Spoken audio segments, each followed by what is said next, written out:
콘테 변호사 출신입니다. 아, 콘변이요. 네. 콘변. 근데 이건 이런 식으로 나가잖아요. 그 팀 챔스 못 나가고 유로파도 못 나가고 이거 비겁한 놈이다. 어쨌든 감독 멘탈 잡고 잘 버텨냈으면 최소 유로파라도 가면 좋은 거 아니야. 그치. 이거 챔스 못 간 거 콘테 때문입니다. 네, 여러분 히든 풋볼 정산 시간입니다. 오늘은 토트넘 팀을 알아볼 텐데요. 오늘의 게스트입니다. 인사 나눠주시죠. 안녕하세요. 안녕하세요. 예. 네, 안녕하세요. 인사해 주세요. 안녕하세요. 네, 나누라니까 정말 나누네요. 예. 안녕하세요. 김수빈입니다. 네, 김수빈입니다. 그렇습니다. 저희가 그 토트넘 이야기를 할 때는 왜 이렇게 웃죠? 아니, 이렇게 셋이 방송하는 거 되게 오랜만이다. 그때 저번에 했잖아, 리버풀 리버풀. 결산을 했었고. 아, 했었구나. 얼마 전에 했는데 왜 이래? 정신이 없어. 그러네. 어. 순간 그 리버풀 결산이 되게 오랜만이었고 그 이후로는 얼마 안 된 거구나. 네. 아, 예. 근데 그것도 좀 지나긴 했어요. 일주일 지났어요. 일주일 지났어요. 근데 리버풀 결산이나 첼시 결산이나 그 얼마 전에 뉴캐슬 결산이 올라갔고 예. 조회수가 꽤 잘 나옵니다. 아니, 네. 물론 주원 형이 이제 해외 축구 얘기를 하는 것도 되게 많은 분들이 좋아하시지만 그 얘기들이 많더라고요. 추맨 이 정도로 진행 잘할 줄 몰랐다. 왜 추맨 지금까지 진행 안 하고 이제 게스트 아무래도 이제 해설위원이 게스트니까 그렇게 많이 했냐 이런 얘기들이 좀 있더라고요. 아 무슨 소리 그런 거 없었어. 없었습니다. 없었어요. 진짜 없던데? 나도 어디서 봤나 했어요. 없었는데 네. 제가 지원했어요. 진짜 야 진짜 없던데? 예. 아 그래도 그 리버풀 편 그리고 첼시 편이 아무래도 이제 시간이 길잖아요. 갈수록 조회수가 많이 늘어나가지고 우리 제작팀장도 만족스럽지 않나요? 예, 만족스럽다고 하네요. 예. 네. 사실 이 정산을 하겠다는 아이디어라기보다는 의지. 그거 누가 냈죠? 제가 냈죠. 어. 네, 이거 정산을 우리가 좀 하겠지만 좀 길게 디테일하게 얘기하는 시간도 좀 필요하지 않을까라는 생각 때문에 했고 그리고 저는 개인적으로 좀 뿌듯한 게 그겁니다. 뉴캐슬을 했다. 아 근데 재밌었어요. 그러니까 뉴캐슬의 진짜 예. 팬의 이야기는 사실 어디서 듣기 쉬운 일은 그렇죠. 아니니까. 네. 그래서 토트넘도 사실 좀 우리가 알고 있는 오랫동안 토트넘을 좋아했던 팬을 모시고 하면 좋지. 좋겠지만 그게 이제 아직까지 저희가 좀 섭외를 못해서 네. 좀 아시는 혹시 토트넘 팬 있나요? 우리 이게 막 떠오르지가 않더라고. 직원 중에도 토트넘 팬분이 있긴 아, 한데. 그쵸. 우리 네. 건호가 또 토트넘을 맞아요. 되게 네. 좋아하고. 저희가 이제 이번 그 시즌 결산에 이렇게 팬을 모시고서 처음 해봤는데 굉장히 많은 분들이 좋아하시잖아요. 네. 그래서 이제 주원 형도 제가 한번 얘기를 했어요. 이거 시즌 뭐 분기나 이렇게 팬 한 번씩 부르는 것도 괜찮을 것 같다. 이게 전문가의 시선도 좋지만 팬의 시선. 이게 그치, 확실히 그치. 다르더라고. 네. 근데 저희가 좀 찾아보는데 좀 애를 먹고 있어서 여러분이 좀 도움을 주셨으면 좋겠다는 생각을 좀 하고 있습니다. 그렇습니다. 예. 그래서 뭐 앞으로 가서 얘기 잘할 수 있다 이러신 분도 있으면 댓글에 자신감 있게 그냥 남겨주세요. 일반 팬. 네. 그리고 남겨주시면 뭐 연이 될 수도 있는 거니까. 조건 같은 건 따로 없습니까? 그냥 말로만 토트넘 예전부터 축구 봤어요라고 할 수 있잖아요. 아 그럴 수가 있겠구나. 그러니까 네. 조건 같은 걸 좀 공식이 겁시다. 있어야지. 그러니까 공식이라고 해야 되나? 공식 뭐라고 해야 되지? 뭐 래플 최소 조건? 래플 최소 뭔가 5번. 약간 어떤 토트넘 래플 최소 5번에다가 서로 다른 유니폼 등번호 시즌이랑 네. 그리고 그거 걸어야 돼요. 토트넘 호스퍼 스타디움 가봤는지. 아 그리고 이전에 화이트 하트레인도 가봤는지. 네. 이 정도면 좀 찐팬의 조건에 부합하지 않을까. 별로 없으시겠네요. 진짜 없습니다. 네. 왜냐면 저도 그러면 리버풀 팬의 결격이에요. 그런데 이거 걸면 안 되나? 그건 조금 그런 것 같아요. 네. 그래도 이제 토트넘 경기는 제가 거의 모든 경기를 다 봤고 또 형철이와 수빈이랑 얘기할 때 오랜 토트넘 팬이 없어도 잘 방송이 되지 않을까라는 생각으로 저희 세 명이서 구성을 한번 해봤고요. 그럼 들어가 보도록 하겠습니다. 일단 토트넘 베스트 11 역시 한번 봐야죠. 골키퍼 요리스입니다. 네. 요리스에 대해서 제가 그동안 요 몇 년간 그러니까 손흥민이 토트넘에 간 이후로 네. 정말 거의 다 봤다고 봐도 무방합니다. 그쵸, 경기를. 쭉 봤죠. 네, 다 봤다고 봐도 무방한데 풀 경기를 다 봤다고 봐도 무방한데 이번 시즌이 요리스에게 가장 실망스러운 시즌이 아닐까라는 생각입니다. 일단 뭐 어쩔 수 없이 뭐 나이 이슈도 있고요. 그리고 이제 전에는 사실 요즘 시즌들도 요리스 골키퍼가 노세아가 있긴 있었어요. 네네네. 이전에도 있었는데 전반기 때 좀 부진하다가 후반기 때 막 살아난다든지 또 살아났을 때 퍼포먼스는 이래서 토트넘은 역시 요리스 하는 거지. 약간 그런 느낌이 들었던 활약을 시즌마다 중간중간 보여줬거든요. 이래서 프랑스 국대구나. 맞아. 네. 근데 올 시즌은 그런 게 없었어요. 네. 그냥 계속 저조했어요. 그렇습니다. 요리스가 뭐 형철이 의견대로 안 좋다가도 다시 선방 잘하고 이런 능력들이 있었고 사실 이 선수가 가끔 진짜 말도 안 되는 실수 그리고 이제 킥에서의 아쉬움이 있긴 하지만 시즌 전체적으로 봤을 때는 선방 능력 확실히 리그 수비급이라는 네. 평가를 늘 들었는데 올 시즌이 유독 이제는 많이 떨어졌구나라는 게 많이 느껴지는 시즌이지 않았을까. 그래서 골키퍼 대체자를 찾아야 되는 상황이고 예. 그리고 또 요리스가 부상도 있었고 맞아요. 특히나 또 기억에 남는 것은 뉴캐슬과의 경기에서 많은 골을 실점하면서 거기에 대한 책임을 분명히 이제 골키퍼도 맞죠. 있으니까 어쩔 수 없이 있으니까 거기에 대한 아쉬움이 더욱더 크지 않을까라는 생각입니다. 그러면 내년 시즌에는 요리스를 넘버원으로 봐야 되나요? 보면 아니, 안 되겠죠. 네, 제가 보기에는 요리스도 이제는 슬슬 나가야 되는 단계에 좀 있다고 생각을 하고 요리스나 케인 모두 이 토트넘의 선수단에 있어 사실 리더격의 선수들. 그렇죠. 근데 좀 걱정되는 건 두 선수 다 이번에 떠날 가능성이 좀 농후해요. 네. 케인의 경우도 어쨌든 이적에 관한 얘기들이 있고 요리스도 이제는 토트넘이 좀 떠나보낼 타이밍이 온 것 같다. 그래서 골키퍼 대체자가 뭐 필요할 수 있다는 네. 언급들이 있는데 프레이드 포스터는 제가 볼 때 믿고 갈 수 있는 골키퍼는 아닙니다. 아니다. 네, 아니에요. 네, 저도 아니라고 네. 생각해요. 발밑이 불안하고 순발력도 떨어지고. 너무 떨어지죠. 네, 순발력. 그렇기 때문에 뭔가 포스터 보면 우리가 원하는 골키퍼, 그러니까 최상급의 골키퍼는 이거는 들어가는데 막았다. 그렇지. 이런 것들이 좀 있어야 되는데 네. 포스터는 들어갈 건 들어가게 내비둬요. 네, 네. 몸이 너무 커서 그래. 들어갈 걸 막는 경우는 거의 없죠. 인정합니다. 네, 그렇기 때문에 새로운 골키퍼가 필요하지 않을까라는 생각입니다. 그래서 고민입니다. 토트넘 네. 수비진은 골키퍼 포지션도 지금 고민을 해야 되고 여기서도 큰 변화가 있을 것이다. 있어야만 한다. 이런 얘기 드리겠습니다. 수비 라인입니다. 여기도 고민입니다.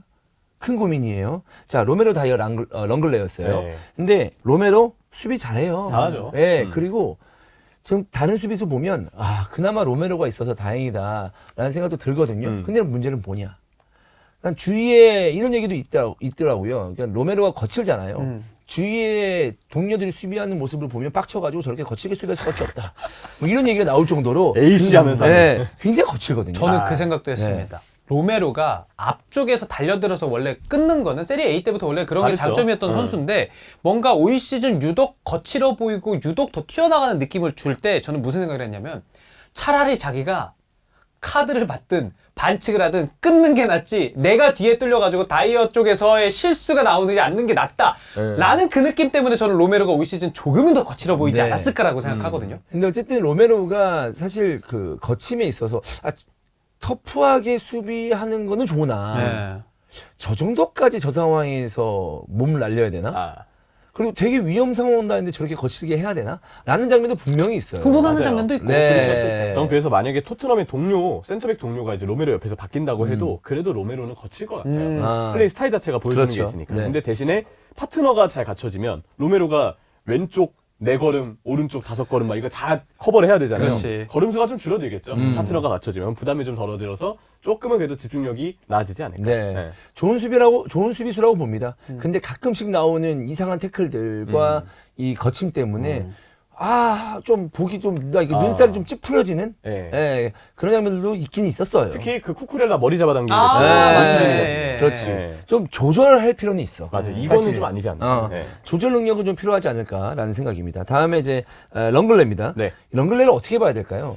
갈수록 다이어 옆에 있으니까 그나마 좀 선녀다라고 봐야 되는 거예요. 저도 그렇게 봅니다. 다이어 네. 옆에 있으니까 그나마 선녀다. 네. 그리고 갈수록 그 선녀에 진가가 나왔어요. 진가가 근데 좋은 의미의 진가가 아니고 원래 이 선수가 가지고 있는 수비 불안 있죠. 손 쓰는 거. 그렇죠. 그리고 다리가 느려요. 느려요. 네. 뒷공간 많이 내주는 거. 이게 처음에 토트넘에서 경기를 뛸 때는 생각보다 괜찮네. 랑글레가 그래도 다른 선수들보다는 그래도 센터백으로서 보여주는 일정한 능력이 있구나라고 봤는데 시간이 지나니까 다시 습관들이 서서히 나오더라고요. 많이 뚜였고 이 자리는 랑글레도 불안함이 있다. 네. 네. 그럼 옆에 이제 서브로 볼 수 있는 선수가 산체스 내지는 이제 탕강가 탕강가. 네. 뭐 이런 선수들인데 벤 데이비스도 있고. 벤 데이비스 있고 뭐 벤 데이비스야.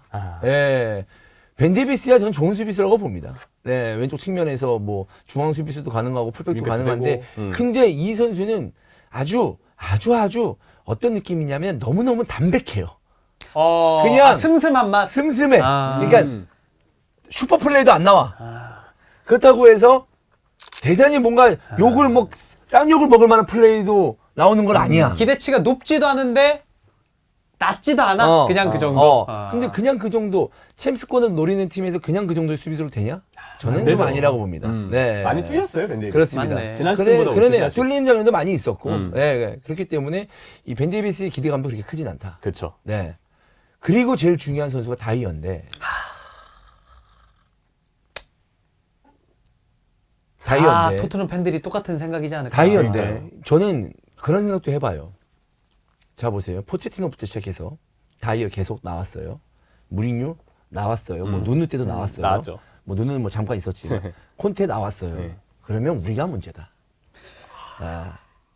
그들이 축자랄 만든 감독이 쓴다는데 그 연속대 그래, 그러면 그래. 축자랄 감독이 그렇게 많이 바뀌면서 그 선수를 주구장창 쓰는데 그럼 우리가 문제이지 않냐. 그 유승범 씨가 부당거래였나요? 어. 아 내가 잘못했네. 어.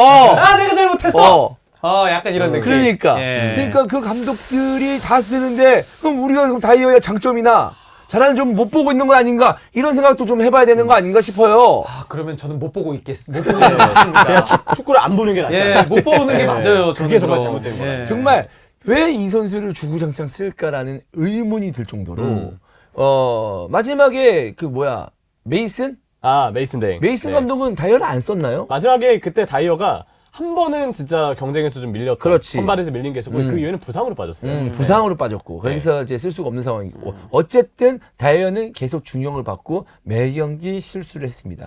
이 선수의 큰 단점이 뭐냐? 1대1 상황에서 슈팅을 언제나 허용한다. 네. 그리고 그 슈팅을 허용하면서 그게 골이 되는 경우가 굉장히 많다. 슈팅을 블록하는 능력도 굉장히 부족하고 수비를 리드하는 능력도 부족하고 본인이 집중해서 수비할 순간에 손가락질하면서 오히려 본인이 앞에 있는 수비를 제대로 마크하지 못하는 그쵸. 그런 장면들도 있었습니다. 특히 위치 선정이 너무 안 좋아요. 위치 선정이 그래도 아무리 발이 느려도 위치를 잘 잡는 선수는 그래도 기본을 하거든요. 근데 위치를 못 잡으니까 각을 못 좁혀서 슈팅을 자꾸 내주고 자기가 박스 안에 선수를 막아야 되는데 갑자기 뜬금없이 골문 라인에 걸쳐서 라인 커버한다고 골대로 들어가 버리는 수비를 하다가 자기가 놓쳤던 선수한테 실점을 했던 게 그 사우스엔트 원정이었거든요. 이런 것만 보더라도 다이어는 수비수로서의 기본기가 매우 좀 나쁘다. 그러니까 이 선수가 원래 어렸을 때는 대단한 재능이다라고 평가를 받았었고 또 잉글랜드 아니겠습니까? 그쵸. 네. 잉글랜드인이기 때문에 중앙 미드필더 포지션에서 수비형 미드 포지션에서 나름 어떤 뭐 좋은 선수로 성장할 것이라는 기대감을 가지고 이제 토트넘에서 계속 뛰어왔는데 좋았던 적이 없었던 것 같아요. 네. 네, 좋았던 적이 별로 없었던 것 같고 차라리 이렇게 쓰리백을 쓰면서 중앙 한가운데 다이어를 두느니 백포를 써서 다이어를 수비형 미들로 쓰고 싶으면 이런 생각까지 좀 들 정도로 다이어의 수비력은 엉망이었습니다. 그렇죠. 그리고 결국 다이어는 한계가 있는 게 그렇다고 해서 발밑이나 롱패스가 좋은 것도 아니기 때문에 올라와서도 아마 고민은 또 생길 거예요. 그리고 가장 제가 답답했던 거 다이어의 프리킥. 아, 네, 다이어 프리킥 찰 거 손흥민한테 반 정도만 줬어도 프리킥으로 한 3골은 넣었을 아니 거예요. 국대 그동안. 와서는 막 연속으로 네. 프리킥 넣고 네. 했으니까 네. 한 두세 아. 번만 좀 더 네. 차게 해줬어도. 그렇습니다. 예. 그래서 이 상황에서 지금 골키퍼부터 수비수까지 얘기했는데 네. 답답합니다. 네. 그나마 쓸 수 있는 수비수가 로메로가 보는데 로메로도 그 거침에 있어서의 좀 아쉬움은 분명히 있다. 그렇죠. 네, 이거에 대해서 그러면 여기 수비 라인도 지금 다시 리빌딩이 필요한 그렇죠. 새 판을 짜야죠. 세 판을 짜야 되는 상황입니다. 자, 그 앞에 미드필더 라인입니다. 윙백을 먼저 볼까요? 예. 윙백을 먼저 볼게요. 로얄이 있고 페리시치가 있고 그 다음에 포로가 있고 네. 포로도 나중에는 윙으로도 뛰기도 했지만 그쵸. 포로가 있고 이 정도로 보는 게 맞죠? 네, 윙백 여기 뭐 정도는? 세세뇽 혹은 벤 데이비스 네, 네. 왼쪽에 있는데 둘 다 뭐 벤 데이비스는 센터백으로도 많이 나왔고 세세뇽의 경우는 부상으로 거의 못 나왔죠. 네. 이렇게 봤을 때 기량 발전에 에메르슨 로얄은 인정을 받을 수 있어요. 아, 그렇죠. 지난 시즌에 잘했던 타이밍들이 있었어요. 맞아요. 이게 맞아? 진짜 내가 알고 있던 로얄 맞아? 그래서 라고 얄베스라고 생각이- 했었죠, 우리가. 얄베스. 네.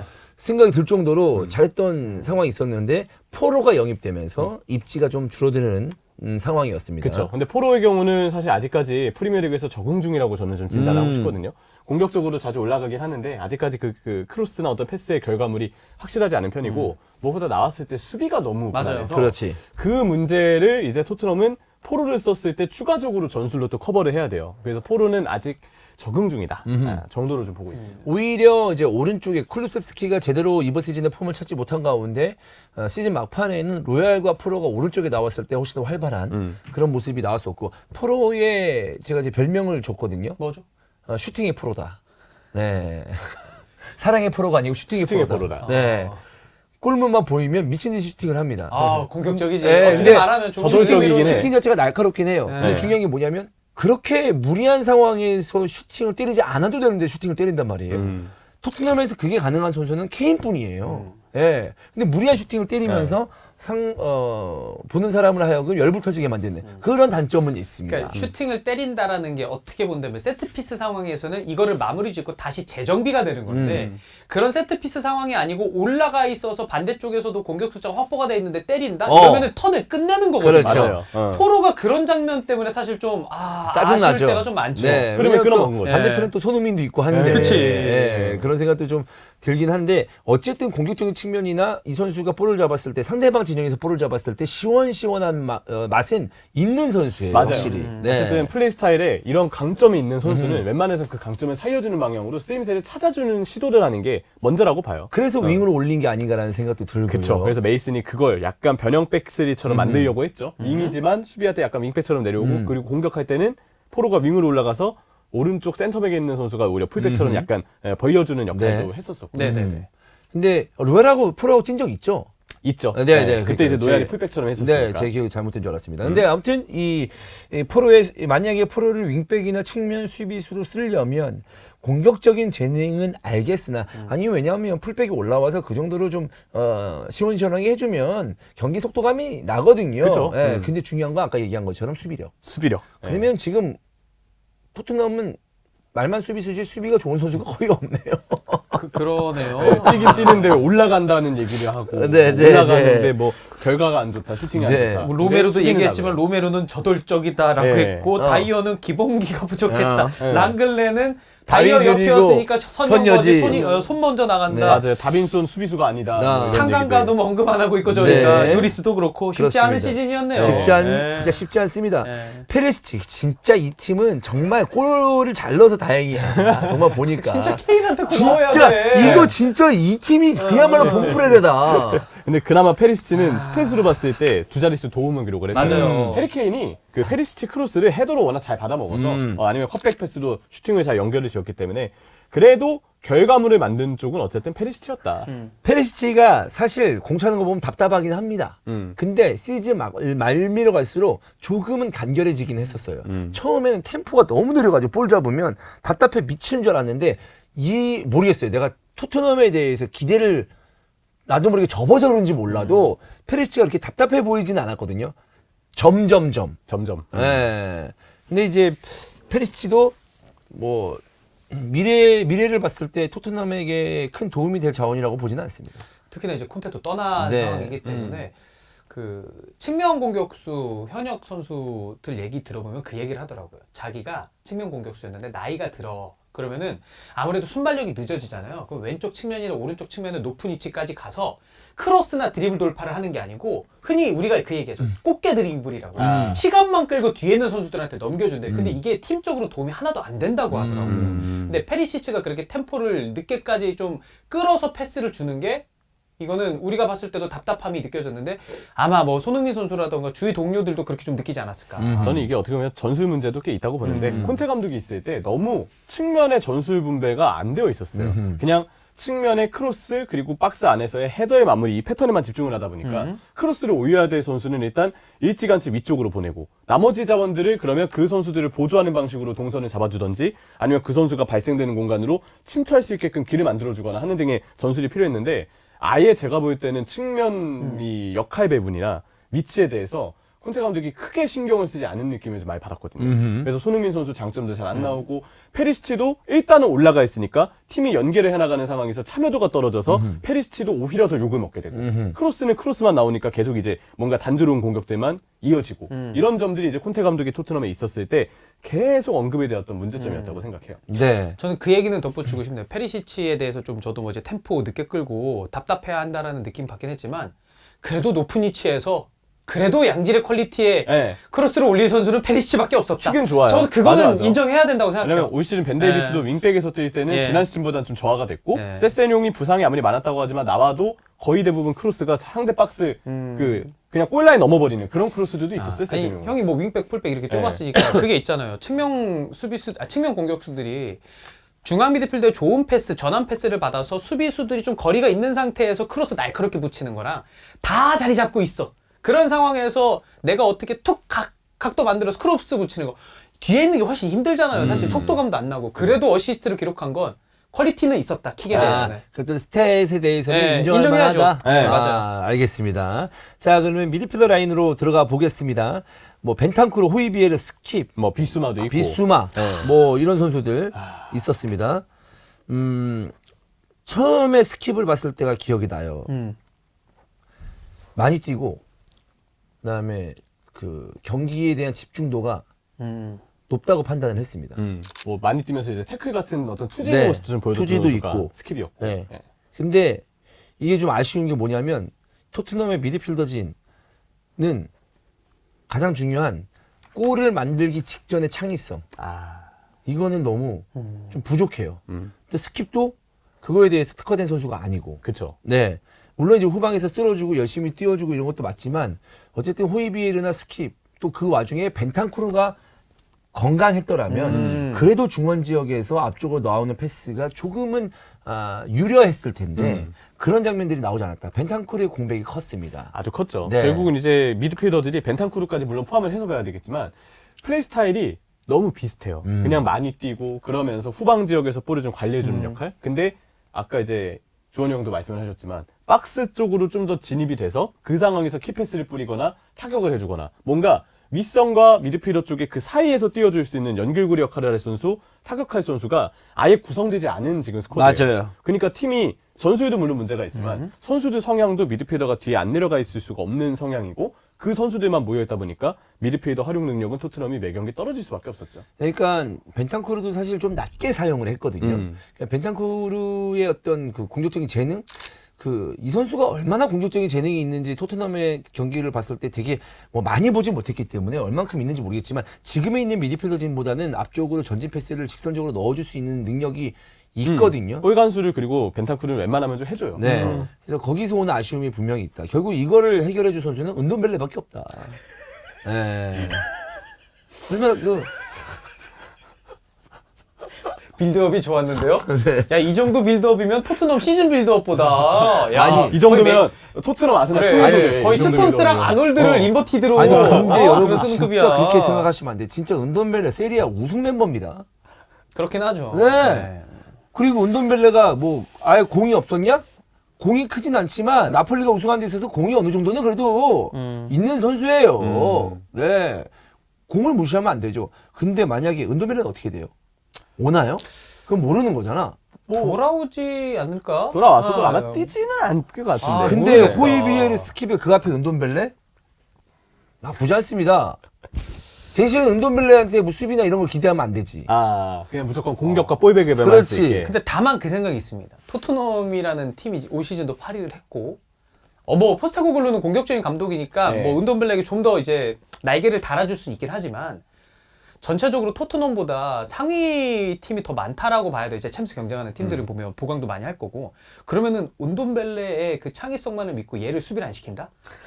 저는 중원 싸움이 저는 안 될 거라고 근데 생각해요. 수비는 시키겠지. 수비를 못해서 그렇지. 그렇지. 그 의지 자체가 없는 아예 친구라서. 안 하기도 하는 것 같아. 얘는 네, 보면 그 의지가 없어. 적극성 문제가 좀 있어요. 왜 그렇지. 그러냐.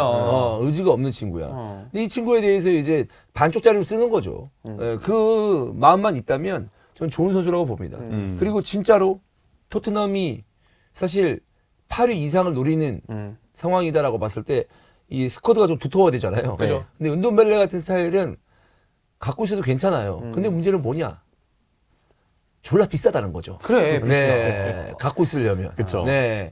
이런 비싼 선수들은 좀 다재다능함이 있어야 되는데 그게 안 되니까 네. 거기서 오는 아쉬움이 분명히 있습니다. 네. 네. 호이비에르는 좀 어떻게 보세요? 이 선수가 뭐 많이 뛰고 뭐 매 경기 좀 많이 출전을 해주는 것 자체로도 의의는 있겠지만 나는 호이비에르는 그야말로 국밥이거든요. 네. 네. 든든하다. 계속 띄워주니까. 네. 국밥 유형의 전 미드필더라고 생각을 하고 평타 이상의 평점을 항상 받는 선수다라고 저는 생각이 들고 간간히 박스 근처에서 흘러나온 볼을 득점할 수 있는 그런 집중력도 가지고 있습니다. 그러나 그 국밥에 금이 갔습니다. 뚝배기 깨졌구나. 뚝배기. 그래서 국물이 철철 새. 네, 뚝배기에 금이 갔어. 국밥이 이 의미가... 친구도 네. 많이 뛰었어요. 그건 맞죠. 맞아요. 네. 이 친구도 맞아. 많이 뛰었어요. 네. 그러니까 되게 그 미드필더 라인에서 에너지틱함을 보여줘야 되는 포지션인데 중원에서의 이 그 체력적인 부분이라고 해야 되나요? 어떤 그런 부분들이 너무 좀 고갈되지 않았나? 라는 생각. 그렇다고 해서 못 뛰어 이게 아닌데. 얘는 투지는 장난 아니야. 그렇지. 우리가 그래. 보면. 그러니까 뭔가 선수가 빠릿빠릿해야 놀라운 플레이가 나오잖아요. 근데 그런 놀라운 플레이가 나오기까지는 호이비에르도 한계가 있었다. 예, 어쩔 수 없는. 저는 그렇게 좀 생각을 합니다. 그럼 결국 이제 선수로서도 어떻게 보면 피로가 좀 누적이 된 부분이 있는 거죠. 그렇죠. 그런 그러다 부분. 보면 누적이 기량이 됐죠. 더, 네. 더 떨어지게 됩니다. 그런 생각을 좀 해볼 수가 있겠습니다. 그래서 이제 벤탄크루 호이비에르 스킵, 저는 이 정도면 준수하다고 봅니다.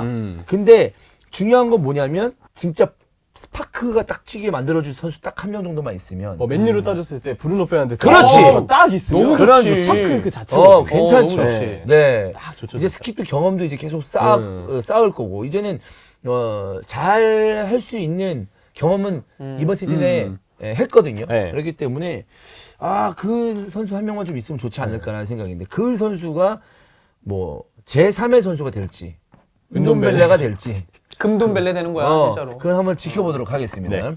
자, 공격 라인입니다. 공격 라인은 냉정하게 얘기하자면 섭섭해요. 섭섭하죠. 지난 시즌과 비교했을 때 지난 시즌 섭섭합니다. 클루세스키 정말 섭섭하죠. 그렇죠. 네. 사실 클루세스키는 측면에서 볼을 잡았을 때 정말 놀라운 어떤 그 선택을 하면서 치고 들어가는 파고드는 그런 장면들이 몇 번씩 나왔어요. 게임에도. 한 게임에도 몇 번씩 나왔는데 맞아요. 거의 전무했습니다. 영향력이 많이 떨어졌어요. 완전 떨어졌죠. 네. 그러니까 원래는 이제 이 선수가 딱 아랫 지점이나 넓은 지역에서 볼을 일단 잡고 드리블로 상대 제치는 게 됐어요. 프리미어리그에 오면서 다시 그게 살아났고 제친 다음에 재빠른 타이밍에 본인만이 볼 수 있는 패스기를 바탕으로 키패스를 뿌려주는 거, 연결을 해주는 거 그런 부분에서 클루세스키의 경기 영향력은 확실했거든요. 근데 올 시즌은 볼을 갖고 있을 때 드리블로 상대를 제치는 과정부터 한 중반기 이후부터는 그게 막히기 시작합니다. 그렇죠. 근데 이게 사실 세리아에서도 그 갈수록 드리블 패턴이 막히면서 쿠르세스키의 플레이가 유벤투스에서 전혀 나오지 않았거든요. 근데 이번에도 약간 비슷한 타이밍에 그런 문제가 나와서 약간 걱정이 되는 부분은 있어요. 근데 우리가 여기서 따져봐야 될 거는 쿠르세스키는 과연 이대로 끝날 것인가. 근데 이 선수가 원래 드리블을 칠 때 보면 흔히 얘기하는 타고난 신체 능력으로 상대를 벗기는 스타일은 아니잖아요. 타이밍이죠. 예. 이 타이밍으로 뭔가를 벗기는 선수는 자기 신체 능력으로 상대를 1대1에서 이기는 게 아니기 때문에 무언가의 조력이 필요합니다. 동료가 옆에서 띄워주면서 1대1 상황에서 상대 수비를 이렇게 교란시키는 그런 움직임을 풀백이 보여주거나 아니면 전술적으로 이 선수가 견제를 덜 받는 방향으로 뛸 수 있게끔 조정을 해주거나. 근데 전술 문제가 저는 지난 시즌보다 올 시즌 토트넘에게 매우 많이 도드라졌다고 보기 때문에 쿠르세스키가 좀 부진한 데 있어서는 너무 단조로웠던 전술의 문제도 좀 일부 있을 것이다. 꽤 있을 것이다. 네. 꽤 있을 것이다라고 생각합니다. 그래서 그런 단조로운 전술에 영향을 받은 선수가 바로 손흥민 선수입니다. 손흥민 사실 스탯만 봤을 때는 지난 시즌 득점왕이었는데 네. 이번 시즌 좀 아쉬운 부분이 분명히 있죠. 근데 손흥민의 폼을 봤을 때는 이번 시즌 가면 갈수록 이제 얼굴 부상도 나아가면서 꽤 좋은 모습을 보여줬었거든요. 시즌 막판에도 그러면서 공격 포인트도 계속 기록을 해줬었고요. 슈팅 능력도 여전하고. 네. 그래서 손흥민 내년에도 좀 기대해 볼 만하다라는 것을 시즌 막판에 확인할 수가 있었습니다. 또 이번 시즌에는 잘 쉴 수 있으니까. 그쵸. 네. 근데 중요한 건 뭐냐면 저는 너무 좀 이건 제 소신 발언입니다. 예. 중계 때는 제가 이런 얘기를 강하게 얘기하지 않았지만 손님이 득점하지 못하고 했을 때 나는 정말 그래 뭐 전술이 그지 같아도 선수 한 명이 워낙 뛰어나면 전술이 뭐가 필요해. 다 그냥 해주고 다니면서 득점할 수 있지. 그러면 저도 할 말은 없어요. 네. 근데 저는 손흥민의 폼이나 손흥민의 실력 문제라고 본 적이 단 한 번도 없어요. 토트넘 경기를 보면서. 나중 되면 사람들이 알았잖아요. 손흥민 히트맵 봐라. 야 여기서 노는데 어떻게 골을 맞아. 넣냐. 맞아요. 이거 윙백 히트맵이냐? 뭐 이런 얘기를 그래, 했었지. 윙백이 맞아. 크로스 올리기 위해서 일단 기본적으로 올라가 있는 거 전제하다 보니까 나머지 자원들이 어쩔 수 없이 그 선수에게 패스를 주고 그 선수가 아래로 내려오지 않는 지점으로 내려가 있어야 되다 보니까 우리가 봤던 그 손흥민 선수의 충격적인 히트맵이 전반기, 중반기 때 많이 맞아요. 이게 그렇습니다. 이제 우리가 수비형 미들, 그냥 중앙 미들 뭐 이런 식으로 분류도 하잖아요. 근데 그 차이가 한 5m 차이가 돼요. 예를 들어서. 네. 그 5m 차이는 축구에서 어마무시한 차이입니다. 똑같은 중앙 미드필더라고 하더라도 어디서 볼을 잡느냐. 그치. 그럼 이 얘기를 왜 해드리냐. 손흥민 히트맵 봤죠? 거기서 볼 받는 거와 중앙선 넘어서 볼 받는 거는 어마무시한 차이예요. 그거는. 그럼 손흥민 선수의 능력을 극대화시키려면 최대한 상대방 진영에서 볼을 받게끔 만들어주면 체력도 있고 집중력도 있고 순간적으로 두세 번의 터치 안에 뭔가를 도움을 주거나 슈팅을 할 수가 있는데 그런 상황이 만들어지지 않는데 무슨 벌릴 때처럼 후방 지역에서 주구장창 뛰어가가지고 뭐 7, 8명 다 제낀 다음에 골 넣는 게 못하지. 나옵니까? 괜히 푸스카스상 준 게 아니에요, 그쵸. 그게. 네. 그게 안 나오기 때문에 주는 거예요. 그러니까 그럴 수가 없다 이거죠. 그러니까 그런 부분에 있어서 아쉬움이 분명히 있었어요. 그래서 모르긴 몰라도 우리 이제 뭐 전문가? 우리 전문가라고 하진 않겠습니다. 저 빼고 다른 전문가들과 술 먹거나 그런 영상 같은 거 보잖아요. 그러면 아니 나는 진짜 이렇게 우리끼리 자리야? 아니 손흥민이 욕하는 거 이해 안 된다. 내 의견이 아니에요. 아 그렇게 쓰면 누가 골을 넣냐? 물론 그러니까 여러분의 어떤 의견이나 이런 것도 맞을 수 있지만 저는 소위 말해서 이게 억가당한 기분이 좀 많이 들었어요. 초중반에. 그래서 그런 손흥민에 거죠. 대해서. 맞아. 네. 쿠루세프스키도 아까 제가 다음 시즌에도 보유 여지가 여전히 남아있다라고 얘기했잖아요. 손흥민 선수도 마찬가지로 특히 이제 프리미어리그나 토트넘에서는 누적치로 보여준 부분이 워낙에 많은 선수이기 때문에 저는 손흥민은 보유 여지가 아직도 너무나도 그렇죠. 많다. 네, 그렇게 이야기가 있는 것 그렇습니다. 그래서 나는 초반에도 막 골 못 넣고 있을 때 나 손흥민 폼 떨어진 거 아닌 것 같은데 에이징 커브까지 얘기 나왔어요. 맞아요. 물론 에이징 커브 얘기 나올 만한 나이기도 해요. 그리고 92년생이에요. 네. 그 전에도 쉬지 못하고 워낙 많이 뛰기도 그렇죠. 해서 피로 누적도 사실 되어 있는 상황이에요. 네, 그렇기도 하지만 나는 아니라고 봤거든. 음. 움직임이나 이런 거 봤을 때 난 손흥민 경기는 토트넘 경기에서 다 봤는데 이거보다 더 안 좋을 때 더 많았어요. 움직임 이상할 때도 엄청 많았고. 시즌 그 토트넘 첫 해 때도 맞아요. 첫 해도 예, 뭔가 그때 얘기 많이 움직임이나 나왔죠. 적응 안 됐을 그때가 때. 더 나이 훨씬 어렸었는데 그렇죠. 그때 많이 근데 얘기가 그건 나왔죠. 아니었다고 봅니다. 그래서 더 볼 수 있는 여지가 있다고 생각을 하고 이 와중에도 손흥민 선수는 공격 포인트를 또 리그 두 자릿수 득점. 두 자릿수 그렇죠. 득점을 또 해주면서 팀에 큰 도움이 됐습니다. 그래서 손흥민 선수 내년 시즌에도 충분히 기대해 볼 만하다. 네. 네, 저는 그렇게 봅니다. 아직 이제 본인은 뭐 느끼고 보는 사람도 느끼겠지. 옛날보다 좀 떨어졌다. 이렇게 느낄 수도 있겠지 내년 시즌에. 근데 그렇게 막 계단식으로 뚝뚝뚝 떨어지는 느낌은 아닐 것이다. 그 포스테코글루 감독이 이제 전방에 빠른 자원들을 좀 요긴하게 쓰기도 하니까 손흥민 선수가 뭐 케인의 거취에 따라서 어쩌면 진짜 최전방으로 올라갈 수도 네. 있어요. 손톱, 가능성도 예. 열어놔야 되는데 어쨌든 포스테코글루 감독이 쓰는 손흥민 선수는 조금 더 피니셔적인 역할, 네, 마무리해주는 역할이 그래도 부여받지 않을까라고 네. 생각을 하고 있습니다. 좋습니다. 자, 최전방 케인입니다. 사실상 토트넘 팬들 마음속에 득점왕이죠. 네. 30골 넘게 그러니까. 넣었는데 득점왕을 네. 못한 게 2번이니까 네. 케인은 진짜 대단한 거예요. 케인 없었으면 아이고야. 토트넘 뭐 8위고 9위고 그게 중요한 게 아니고 경기를 어떻게 봅니까? 아, 토트넘 팬들이 너무 케인 막막하죠 없으면. 그러면. 케인이 그렇게 리그에서 한 시즌에 30골을 넣어주는데 경기가 그렇게 재미가 없다? 이것도 참 대단한 거거든요. 대단한 거죠. 사실.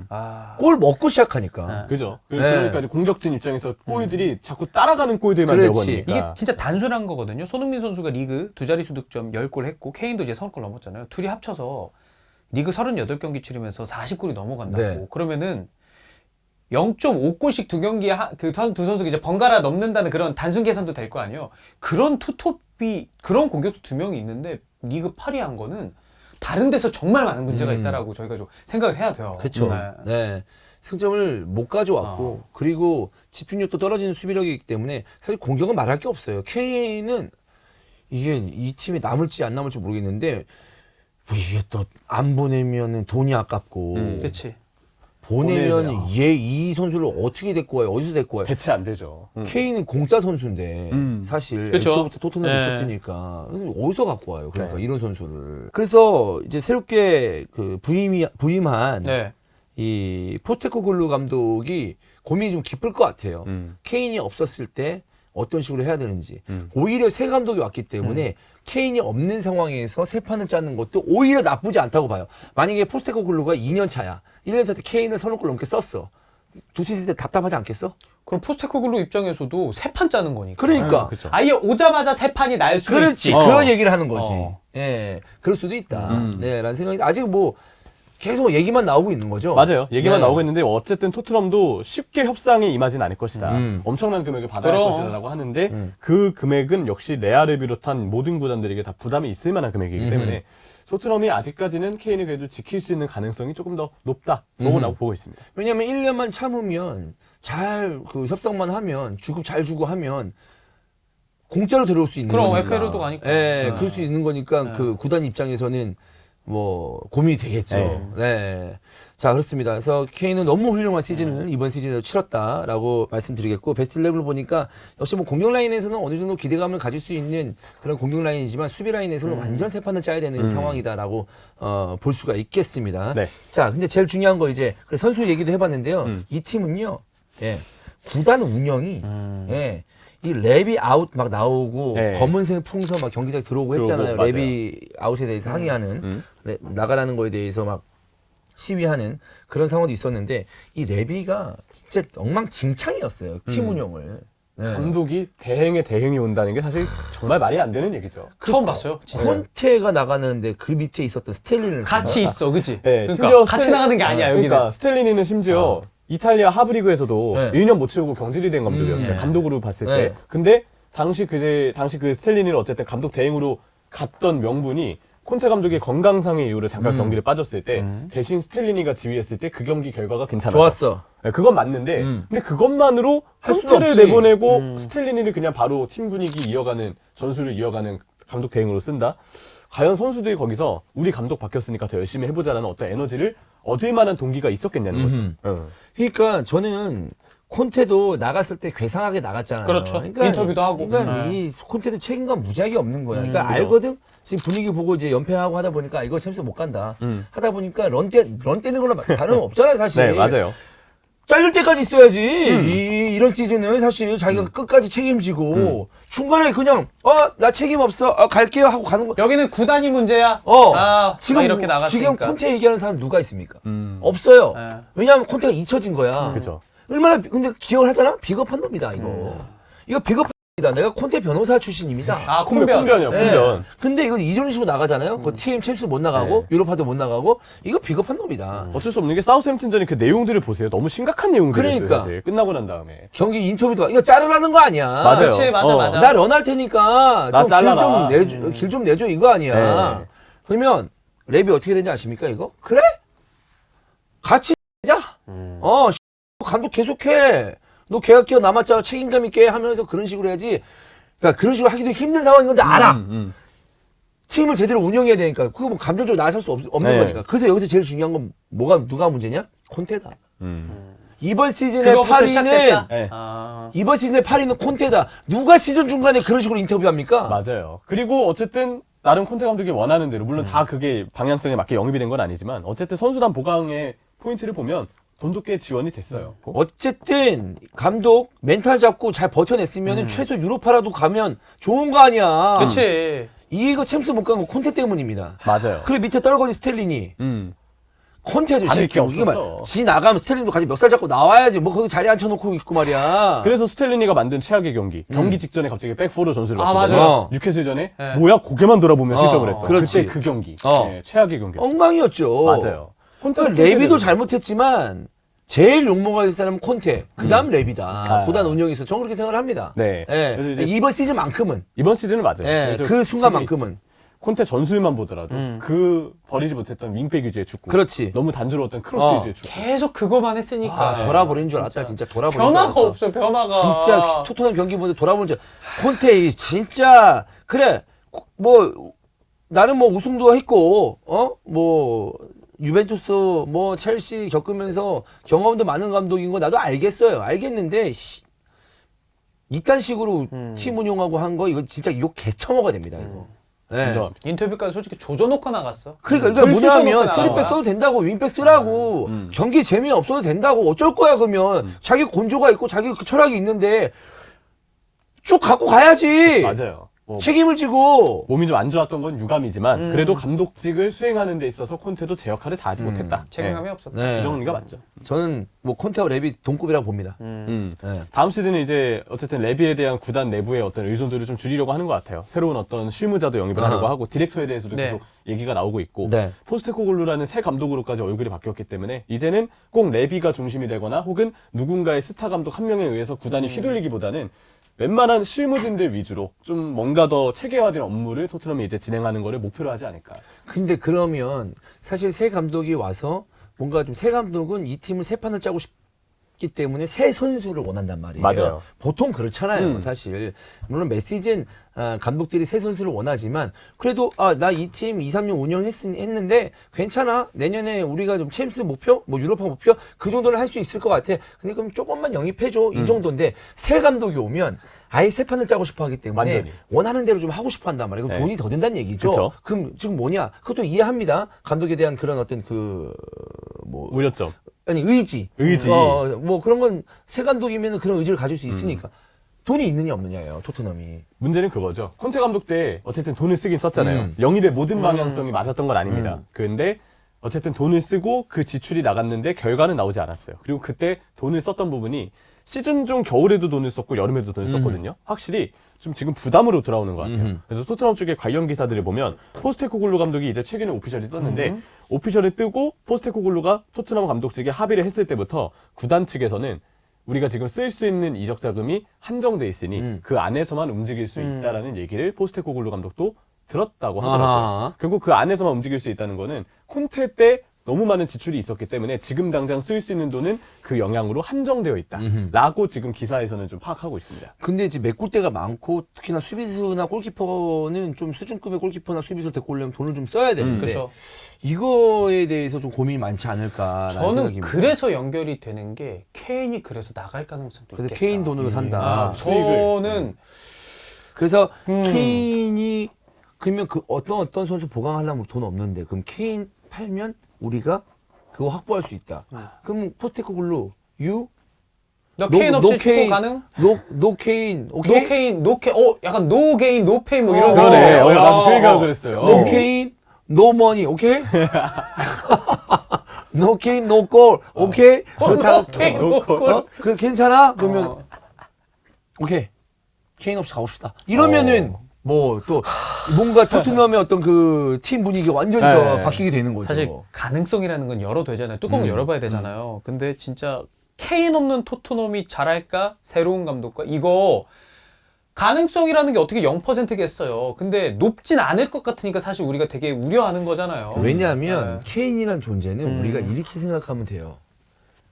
맨시티에 홀란드가 없는 거랑 마찬가지고 그다음에 이전으로 따지면은 바르셀로나에 메시가 없는 거랑 마찬가지고 뭐 리버풀로는 살라가 없는 거랑 살라가 마찬가지고. 없는 거랑 마찬가지고 옛날 레알에 호날두가 없는 거랑 마찬가지고 그렇게 생각하면 됩니다. 그죠? 에이스 오브 에이스 초 에이스입니다. 그럼. 네. 네. 그러니까 이 선수를 어떻게 돈 때문에 파느냐? 이게 진짜 이거는 이제 골치 아플 거예요. 진짜 확실한 새로운 감독이 뭐랄까 큰 결심이 없으면 네.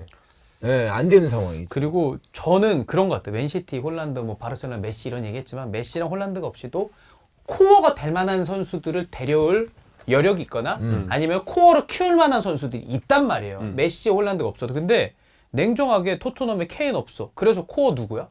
없어. 없지. 미드필더도 불안하고 없어. 수비도 불안하기 때문에. 그럼 새롭게 온 선수가 너네 챔스가? 오케이. 그래 코어급이 뭐, 가겠냐? 안 유로파 가지. 가? 유로파도 못 가? no. 막 이렇게 할 수 있단 말이야. 그렇지. 거기서 오는 답답함이 분명히 있어요. 있죠. 그래서 네. 향후 비전에 있어서도 어쨌든 올 시즌 성과가 안 나온 부분은 너무 안 좋은 타이밍에 성과까지 안 따라왔다. 그게 결국 이제 이후 시즌에도 영향을 줄 리스크가 큰 상황이죠. 네. 좋습니다. 내년 시즌 얘기 잠깐 해보고 마무리하도록 예. 하겠습니다.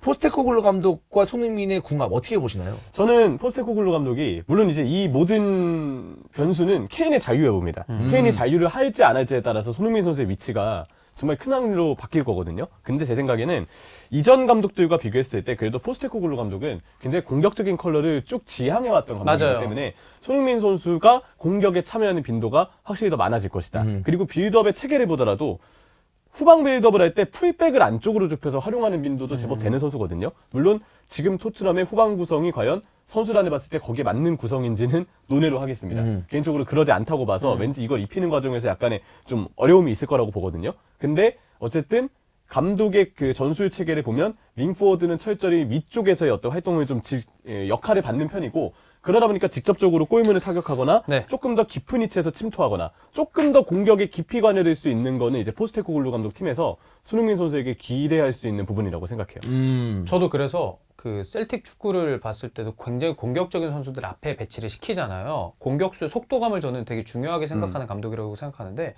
그래서 손흥민 선수가 토트넘의 경기력 그 다른 강팀과 비교했을 때 경기력은 밀릴 수 있어도 손흥민 선수는 그래도 수혜를 좀 받을 수 있을 거라고 생각을 해요. 지금까지 워낙 콘테나 무리뉴는 뭐 토트넘 손흥민 선수를 잘 쓰긴 했지만 수비적인 감독과 함께 했었잖아요.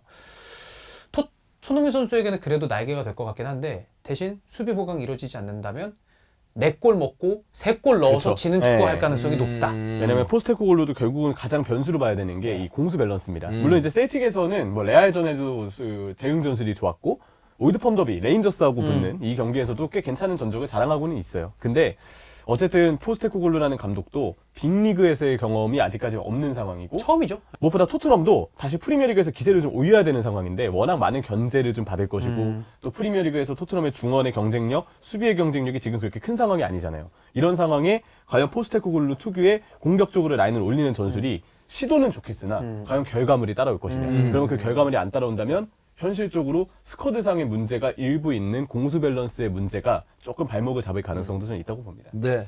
결과가 잘 나와야 되겠죠. 손흥민 선수가 뛰고 있기 때문에. 재밌었으면 중요한 건 좋겠어요. 뭐냐면 재밌게 축구하면서 토트넘의 전력을 봤을 때 8위 할 수 있거든요. 맞아요. 그치, 이번 시즌은 재미없게 하면서 8위 했어요. 맞아요. 그거는 좀 아니다. 진짜 아니다. 네, 라는 생각이 듭니다. 챔스 가기 어려워요. 지금 그 뉴캐슬도 낑기는 바람에 그러니까 지난 시즌 준우승 팀인 아스날 팬인 박중윤 그 친구도 아스날 챔스 이번에도 쉽지 않다. 맞아. 또 챔스는, 도전이다. 또 도전이다. 토트넘은 더더욱더 쉽지 않겠죠. 그러면 아스날보다 안정되지 않은 전력이니까. 그럼요. 지금으로서는. 근데 어찌되었든 좀 저는 어느 정도는 순위를 좀 유지하는 것도 좋긴 하지. 그게 최우선시 돼야 되겠지만 경기가 좀 재밌었으면 좋겠어요. 맞아. 보는 맛 있었으면 네, 좋겠습니다. 보는 맛이 좀 있는 축구를 했으면 좋겠습니다. 내년 시즌 손흥민 선수와 함께 좀 더 나아진 토트넘을 기대해 보겠습니다. 여기까지입니다.